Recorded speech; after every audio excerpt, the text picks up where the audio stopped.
In Germany, reimbursement is automatic. So everything that is approved by IMAC and the company decide to put on the market in Germany, because a company can decide to avoid to put a drug on the market in Germany, but this is not what happens, because Germany is the biggest European country and reimbursement is automatic. So generally speaking, is the first country where a launch happens. So is automatically reimbursed. Every prescriber can immediately after EMA authorization, and when the drug is put on the market by the company, can prescribe it and have it funded by the sick fund, but the price must be negotiated. And in Germany, the first 6 months after commercialization, the price is free. Welcome back, everyone. Thanks for joining us. Today, we're going to talk about the Most Favoured Nation rule, the MFN, and how it will impact global pharma prices moving forward. We have with us Louise Perrault and Silvia Chiroli to join us in this discussion, and I'll pass it over to you. Hello, everybody, and thanks, Nicole and Louise, for inviting me. I am Silvia Chiroli, and I have a long experience in market access across all European countries. I am a medical doctor as a background, so I target market access from this more scientific and medical aspect of having really well in my mind what it does mean to be a patient and to be there waiting for new drugs coming to treat severe condition and having to challenge the market access as it is in Europe. So I'm very happy to be here and be able to participate into this discussion. Great. Thank you, Silvia, and thank you for the introduction, Nicole. My name is Louise Perrault. I am the CEO and founder of International Market Access Consulting, IMAC. As our name says, we are a consulting firm that specializes in international market access for pharma companies, biotech companies, and medtech companies. So I'm very excited to be part of this podcast today. And thank you, Silvia, for joining us. We're very privileged to have you with us today as an expert in pricing in Europe. So let's get started. Perfect. So to start us off, maybe for anyone who might not be as familiar with it, maybe Silvia, could you explain a little bit more about what the Most Favoured Nation program is, or MFN? Well, I will try to be really very short and simple. So the Most Favoured Nation rule, or MFN, was already introduced as idea in the first Trump administration, with the aim of trying to get prices of pharmaceutical in US more affordable, decrease, especially those under Medicare program, Medicare Part B or Medicare program.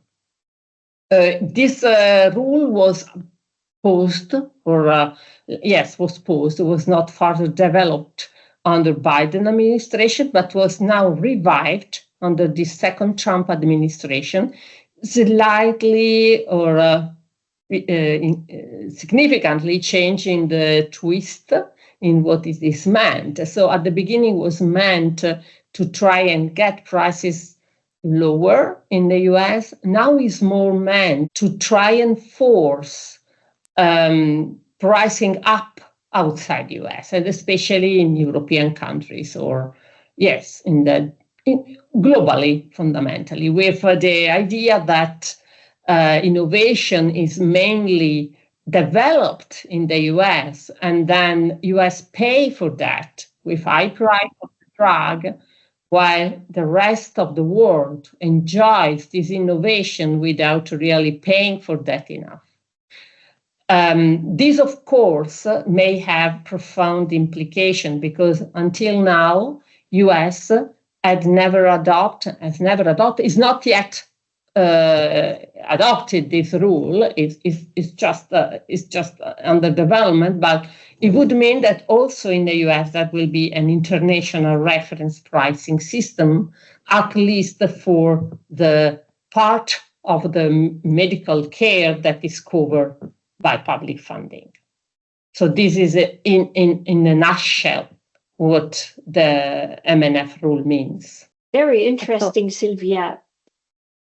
Just for the sake of our audience, you talked about reference pricing. Can you just go over what reference pricing is? Yeah, thank you, Louise, for the question. It's indeed a very important question and needs clarification, because there is often some misalignment around the terminology of international reference pricing. So international reference pricing means that a country looks at another country or a number of other countries to set the price of a good, in this case of a pharmaceutical. And for pharmaceutical, we can define list prices as the prices that are officially visible and published in a way that can be assessed by external parts, or freely in internet, or maybe under subscription to some database, as it happens in other cases. But however, the prices are public visible. So for instance, the cost of a pack of pills is defined as 100x currency, and this is published in a list. So international reference pricing means that there are countries that use basket of other countries' prices to define the maximum price, list price, that a given good, in this case, a pack of pills, for instance, can have in their respective countries. And list prices are only those who are visible and published. This is an important distinction because it happens, and in Europe is valid practically all over Europe, with the exception of one country that is, however, very important because it's the biggest country in the European Union, that is Germany, that list prices are those visible, but the real one, the price of purchase from the healthcare system, the so-called net prices, are negotiated and kept confidential. It means that the famous pack of pills of product X that is visible to cost 100 euros, let's say in this case, actually is purchased in Italy at maybe 60 euros, in France maybe at 50 euros, in Spain maybe at 55 euros, but this is confidential. So the agreement to sell at a lower than the list price is not visible and therefore cannot impact the reference pricing. So when we hear or read that international reference pricing or MNF rule can jeopardize the availability on the market in Spain or in Italy, this is actually a remote risk, because list prices are maintained within a very strict corridor, and they are usually visible, and so the only one that an MNF rule can reference to are generally there are not very many changes over time to these prices. However, there is one notable exception, as I was mentioning, that is Germany. In Germany, list prices and net price coincide in that there is no confidential agreements. Agreements are all visible and published in the official list price that is called Lauertaxe. Therefore, they are visible. And these constitute the real risk for MNF rule. And Silvia, tell me, when do companies negotiate the price with Germany? How does that happen?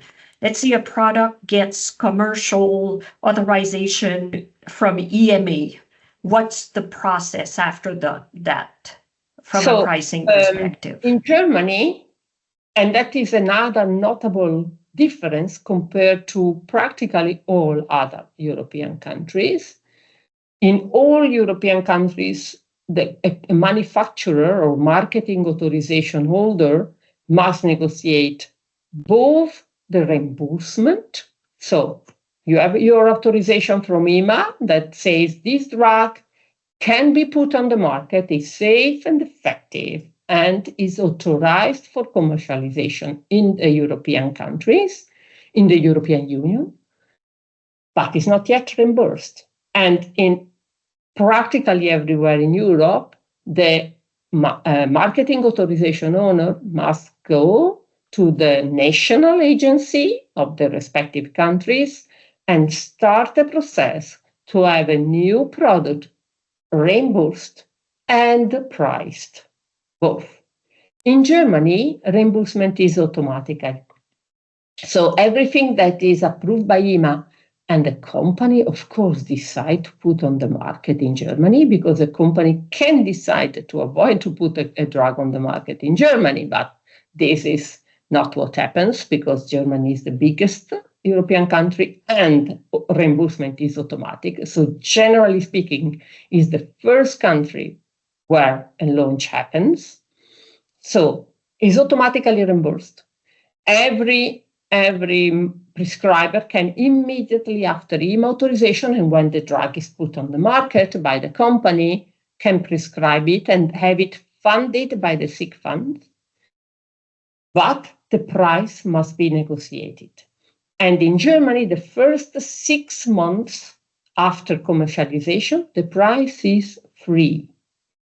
But the company must submit immediately upon launch, the day after the drug is on the market, must send to the agency that is called GBA, must send a full dossier to justify the price of the drug, to justify the clinical grounds. Now I don't go into the detail, it's a big dossier, to justify the price of a drug. This kicks off a process that lasts at least 1 year, 12 months. The first 6 months, the drug is free priced. In the second part of the year, there is the actual negotiation with the sick funds for the price. At the end of the 12 months, when the agreement is reached, the new price is published, and the company must pay back to the system the difference between the initial launch price and the final decided price for the 6 months that were not free pricing. So this is the system in Germany. Okay, so just to recap quickly, the first 6 months is free pricing. So basically the company decides on the price and can actually sell the product. Then after these 6 months, the negotiation starts. And after 12 months, the price is set and everybody knows about that price. It's a published price. It's not confidential. It's the list and the net price at the same time. This is one price and everybody knows about it. Yes, exactly. Everybody knows about it. Okay, so I'm assuming that there's a catch here when we talk about the international reference pricing and the turbulence that's going on in the US right now. Why there is? Because, well, there is another aspect in Germany that is worth mentioning. We may have all experienced that there are products that may have more than one indication over time that are initially approved by EMA for a given disease condition, and then as they work, they demonstrate in clinical trials the efficacy and safety in other disease conditions, receive the marketing authorization for extension lines. This is very common, for instance, for cancer drugs. And And that triggers immediately a situation in Germany, the same. Immediately after EMA has approved the second indication, or the third, or the fourth, whatever it is, this is automatically reimbursed in Germany. Doesn't need any negotiation there in terms of being reimbursed. It's automatically reimbursed as soon as EMA approves. But the company must immediately submit another dossier to justify the price in the follow-on indication and must find an agreement. Because if an agreement is not found, it's not possible to avoid the presence on the market only for a given indication. The entire product must be withdrawn from the German market. What it means that there is a big pressure on the company to find the agreement, of course. And if this agreement requires a significant discount, this will be visible because it will be immediately reflected in the list price that is the same as the NEC in Germany. It's not possible to have negotiated confidential agreements in Germany. Then it means that the list price in Germany, published, visible, will decrease. And this may trigger a decrease in these prices in all the other countries because it's where reference pricing chimes in.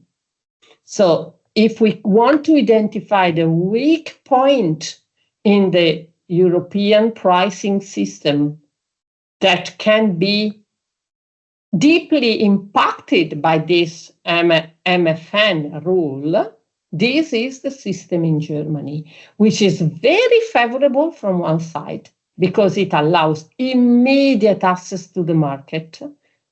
First 6 months free price, which generally is a big benefit compared to other countries. It means that the product is on the market in Germany generally 1 year before it comes to the market in other big countries in Europe, but has the weak point of lack of confidentiality with the management agreement.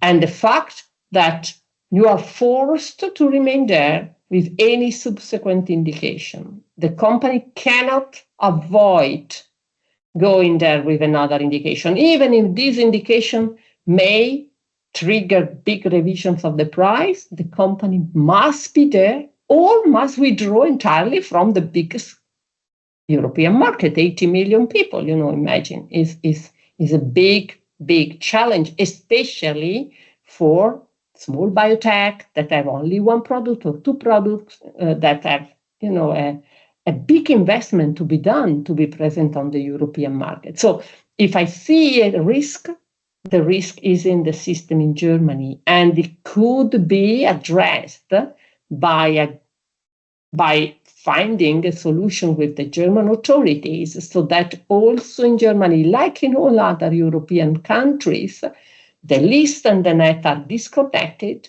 the list remains there published, and the agreements for discount are kept confidential. In this case, even if in the US, Medicare wants to refer to list prices in Europe, they wouldn't see anything else than the list official prices and won't have any idea of what the net be, and those could be lower than in the US, as in the most cases they are. Very interesting. So it sounds like right now, with the way that Germany does their pricing, that there is a strategy to when to launch in different countries. And I'm curious to know if Germany were to revise their pricing policy, how much risk would that, and become completely confidential, how much risk do you think that would be eliminated for the global pricing in terms of something like the MFN, the Most Favoured Nation program or rule? So for the European environment, that would be practically lowering the risk to almost zero, because in all other countries, Eastern European, UK is out of Europe, but UK is completely confidential. Switzerland is completely confidential, although they use a basket. So if Germany goes down, also in Switzerland goes down, but it's completely confidential. So in the European environment, the risk will be quite completely managed. It's different in other markets that I know much less. So, for instance, in Japan, and that can become a weak spot. Canada has a basket that includes countries that are not only the European countries, if I am not mistaken. But here we have Louise, who knows better. You're right. Yes. Market. So if US wants to refer to Canada, and but definitely eliminating the non-confidentiality in Germany would make this MFN rule much less a threat for innovation coming to Europe, because I can imagine marketing authorization owner that would be reluctant, of course, to put at risk the US market and the US revenues for the sake of bringing innovation to Europe, with these risks to jeopardize the prices in the US. As, of course, the intention of the second Trump administration is to force prices up in Europe. But right, the net prices, because here we are talking the real net prices. Yes, you can only imagine what it can mean, in terms of the expenditure. We have it in Europe. The healthcare is all public, is 90%. Right. It's a completely different environment. It's impossible to think, but to push up list prices can be done, because they are partial prices. Is the net prices that is a problem. So until we can maintain the partial prices into a range that doesn't jeopardize US, there is no risk of innovation not coming anymore to Europe. But that is the weak spot of Germany. And Silvia, tell me what's your thinking. I was reading recently, and I think that's something that's been talked about for a while now, that it would be a good idea to have a pan-European list price in Europe. Is that something that's viable and that could also minimize the risk? Again, I think that a sort of pan-European list is not official, but in the end it exists. Because all companies, all marketing authorization owners try to maintain the least prices in a very, very tight corridor, because of, obviously, for this reason. So with the notable, of course, exception of Germany that usually triggers the spiraling down at some point. So if it could be possible to have a European list price accepted also by Germany as the only visible one, that would be great. But I don't think the actual structure of the healthcare system in Europe allow for that, because we have IMAC, but IMAC does only assess efficacy and safety, so the benefit-risk ratio. IMAC has never wanted to give any opinion on the economic aspect. And even the EU HTA that is starting now, if you look at the EU HTA, it will not say anything related to the relative clinical efficacy, not even cost, but just even the relative clinical benefit, additional clinical. It will be just a picture of all data available and all meta-analysis available in a neutral fashion. And then the decision how to interpret this from a clinical perspective is left to the national countries. And we are very far from talking of economics at all. So this has been always a very sensitive topic, because it could make sense to have not only lists, but also negotiated sort of net, but only if there were a common funding of healthcare. And you can imagine, Louise or Nicole, how far in the European Union we are from any common funding of the every country funds the healthcare as they think better, as they think it is. And so even if it would be in the end, not a difficult thing to be done, I think we are still very far from that. But practically, if only Germany would change the system in terms of confidentiality, that we will be almost there, because it would be in the interest of the marketing authorization holder to keep these list prices very aligned. Mm-hmm.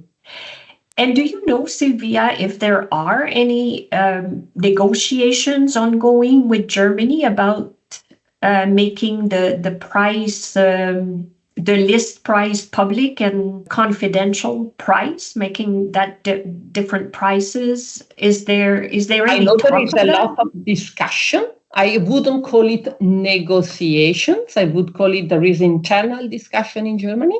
And there are already a couple of examples of modern drugs is this APTM, this gene therapies, and that manage to have these agreements confidential, but are sparse and are confidential, Louise. So that's why it's not so easy to know. But there was a lot of discussion. And to be sincere, although I think everybody can read and listen and hear a lot of conversation about transparency of the cost, I think that very, very openly, I think this is not in the interest of the patient. Because given the economic situation and the limited willingness to pay in Europe for innovation and the limited availability to pay for innovation, it would be at the expense of the patients that transparency, because it would mean to jeopardize the global markets, jeopardize US, and so making less willing to come to Europe with innovation and to find agreements and to provide to patients the innovation. So I think that confidentiality in managing contracts is in the interest of the patients, is not against the interest of the patient. Is there anything that we haven't touched on that you both think we should? One thing that we may want, I don't know, Silvia, if you want to do that, give some directions as to what companies can do in the meantime. So I can say what I know, which is not universal, because companies I work. I will not mention the name of the company where I work, but I am in a small biotech, so with limited possibility to impact. I know that there is the organization of medium small biotech UCOP that is doing something in this direction, essentially in the direction of the European list price, or German to be confidential, because that would be a big step forward in solving this problem. I don't really know what big pharma are doing through their pharma organization, but I think that if this risk of, and I don't know also how much and how fast is this MFN rule progressing, because everybody can see how Trump wavers sometimes in his decisions, with the tariffs, he may say one day one thing and the day after another thing. So it's difficult to guess what happens next. But if I see that if US moves on in this direction, there will be some movement also from companies to, because simply to say, we raise pricing in Europe, is not realistic. You may raise the list, but not the net. Did I answer your question? I don't know everything. Yes. Yeah, of course. We can only guess at this point, right? Yeah. I guess that if US moves on, the pharma industry will as well move on. Because, it's true, is in the interest of the patient, but is interest also of the pharma, because I don't think they are very happy to be forced out of the European market or to have the US market downsized because this out, or you. Yes. They will for sure try to find solutions. I'm just wondering about one comment that you made. It's the fact that having confidential net prices is in the interest of the patient. If I want to play the devil's advocate here, I would say, well, as a taxpayer and maybe a patient eventually, I would like to see the prices of drugs. I would like to know what the prices of drugs are. What is the counter argument to that? Well, the counter argument is that would be very, very relevant if you believe that your national agencies are not able to negotiate well, which I can tell you in Europe, they are very, very, very good negotiator. The point is, if the patient want to see transparency, they may risk not to see the drugs. Because imagine if a company has to choose, the discounts, of course, can vary depending on the drugs, but they list to net is in the range of 50%, 40, 30 to 60, in some cases even more in some countries. Imagine if you have to disclose that in countries such as the poorest one in Greece or in Portugal, the less rich, you have allowed for a discount that is substantially higher than what you allowed in Germany, for instance. The Germans will want the same, and you lose a lot of revenues. And imagine a small biotech with one product wouldn't open in Europe, simply wouldn't launch in Europe, wouldn't come in Europe with the innovation. So in my view, in terms of knowing as a taxpayer, apart from that is a completely out of context, because you know what a pack costs, but you don't know what costs the entire disease, what costs. So you absolutely no idea, and put at risk the fact that the marketing authorization owner or the manufacturer comes because cannot simply afford to give a drug. So a company can consider to give a drug at a relatively lower price than in other countries if this is confidential, but would never do that if this is not confidential and drags down the price everywhere else. Right. And I think it's also good to mention that the US is the biggest country, the biggest market in the pharma biotech world. So it's probably 90% of the revenues coming out of the US. I don't know the exact numbers. It's difficult to calculate, but probably it's a bit less. It's about more in the range of 75, but still. It's difficult, Louise, for this very reason, that you have not knowledge of the net prices. Most of the countries. So how you calculate the revenues is no company. If you look, of course, the company report their revenue, but they aggregate. Yes. So there is no way to know exactly which product contributes in which country, and they aggregate, and that's confidentiality as well. And so it's very, very, very difficult to calculate this contribution. But definitely, US is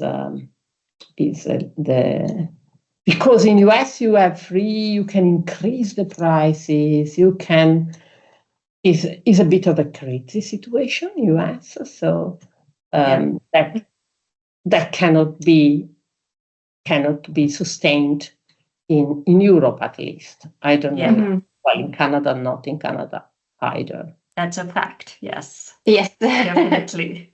I think we touched on some very important points in terms of the consequences. And I'm wondering if it might be useful just to summarize them in one kind of answer about what would be the consequences to this. We touched on the effect on patients if new innovative drugs were not coming to Europe anymore. And then there's also the side that it impacts research and development of new treatments. And so bringing it all back to the patients, as this is what we all work for, can you summarize like what the impact could be realistically to patients in Europe? So again, I am generally optimistic, and I believe that in front of the risk of innovation not coming to the patient in Europe, both the manufacturer, those who discover drugs and develop drugs, but also the authorities will find a solution to be able to cope with that.